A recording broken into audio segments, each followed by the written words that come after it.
আসসালামু আলাইকুম। আবার একটা নতুন ভিডিও নিয়ে আসলাম। আমার এক খুব পরিচিত লোক আলামিন ভাই, উনার সাথে দেখা হইলো। তাই এই সেই আলামিন ভাই। উনি আমার অফিসে জব করতো। কিন্তু মাঝে ইদারিং উনারে দেখা যায় না অফিসের ভিতর। তাই এখন জিজ্ঞেস করব যে আলামিন ভাই আপনি কেন অফিসে যান না? হ্যাঁ, অফিসে যাই না। আমি একটু অসুস্থ ছিলাম। এলাকা অফিসে যাই না। তা আমার কথা যে এখন যে চাকরি করবেন না? চাকরি করমু। এই ফ্যাক্টরি যদি ভালো হয় ৭ তারিখে যদি বেতন দেয় তা চাকরি করমু। এই ফ্যাক্টরি এখন খারাপ হয়ে গেছে গা। তা আমার কথা যে খারাপ হইছে আর ভালো হইছে। এখন যান না যেহেতু আবার চাকরি নেওয়া লাগবে না নাকি?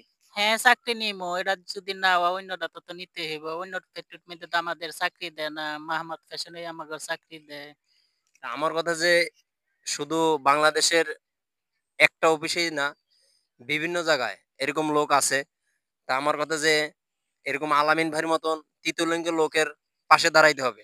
উনি চাকরি করার ইচ্ছুক। উনি বলছে যে আমি নিজের হাতে কর্ম করব। আমি নিজে মানুষের কাছে হাত পাতব না নাকি? এই কথা। হ্যাঁ, জি। আমি কর্ম কইরা খাইতে চাই। আমি চাকরি করি। আমি একটা অপারেটর। আমি চাই চাকরি কইরা খাইতে। আমি মানুষের কাছে ভিক্ষা করতে চাই না।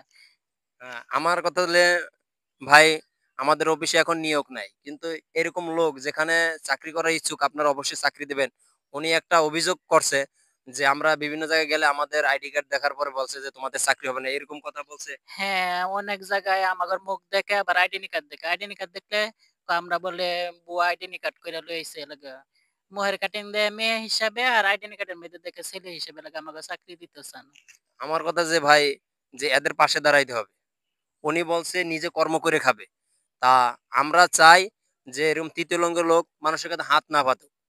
আপনার বোন, আমার বোন, ভাই-বোন এরকম আছে যে মানুষের কাছে যদি হাত পাতে তা আপনার কাছে কেমন লাগবে? তা আশা করি যে এরকম লোকেরে অবশ্যই একটা কর্মস্থলে চাকরি দেওয়ার জন্য খুব আকুত এবং আপনাদের কাছে রিকোয়েস্ট করব যে এরকম লোক কোথাও যদি চাকরি করাতে চায়, আপনাদের কাছে যদি চাকরি থাকে কিংবা চাকরি দেওয়ার মতন জায়গা থাকে অবশ্যই চাকরি দিবেন নাকি? আলামিন ভাই? হ্যাঁ, অবশ্যই চাকরি করতে যাই। সব ফ্যাক্টরির মধ্যে যদি আমাকে টেনে আমরা চাকরি করমু। উনার কথা উনার একটাই দাবি যে উনি বাংলাদেশের যেকোনো গার্মেন্টস না যেকোনো অফিসে ওনারা চাকরি করার উপযুক্ত নাকি? হ্যাঁ, অবশ্যই। তো ওনাদের কথা একটাই যে আমাদের একটা ব্যবস্থা করে দেও। তাহলে আমরা যাতে চাকরি করতে পারি। চাকরি করলেই তো সব দিক থেকে ভালো। সম্মানও পাওয়া যাবে নাকি ভাই? হ্যাঁ, জি আমি চাকরি করি। আমি অফিসে সবার কাছে সম্মান পাই। স্যারেরা আমার অনেক ভালোবাসে। চাকরি কইরা খাই দেইখা। এখন আমাগরে তো সব ফ্যাক্টরির মধ্যে নেয় না। আমি দেশের সরকারের কাছে বিচার চাই আমাগর যে সব পেটের মধ্যে তৃতীয় লিঙ্গের মানুষটা চাকরি দেয়। অবশ্যই ভাই এইখান থেকে আমাদের একটা শিক্ষণীয় যে তৃতীয় লিঙ্গ লোক হয়েও সে চাকরি করতে চায়। আবার আমাদের পুরুষের ভিতরে অনেক আছে বউর কামাই খায়। তা আমি বলব এই লোকটা থেকে আপনারা কিছু শেখেন। এই লোকটা চাকরি করার জন্য আগ্রহ। কিন্তু উনার শরীর স্বাস্থ্য ভালো, উনি মানুষের কাছে হাত পাততে রাজি না।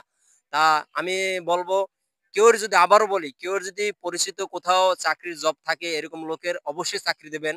আর যদি কোথাও নিয়োগ থাকে আপনি আমাদের ভিডিওতে কমেন্ট করবেন। আমি আমার এই আলামিন ভাইরে নিয়ে আমি হাজির হব। আর এরকম লোকের পাশে থাকা প্রত্যেকটা লোকের জরুরি। নাকি আলামিন ভাই? হ্যাঁ, জি। তা আমাদের ভিডিওটা বেশি, বেশি দেখে জানি শেয়ার করে হ্যাঁ, আমাদের পাশে আমাদের থাকেন। ভিডিওটা বেশি করে সবাই যে দেখেন যে বেশি করে লাইক দিয়েন, শেয়ার করেন যে। হ্যাঁ। তো এইখানেই রাখলাম। আসসালামু আলাইকুম।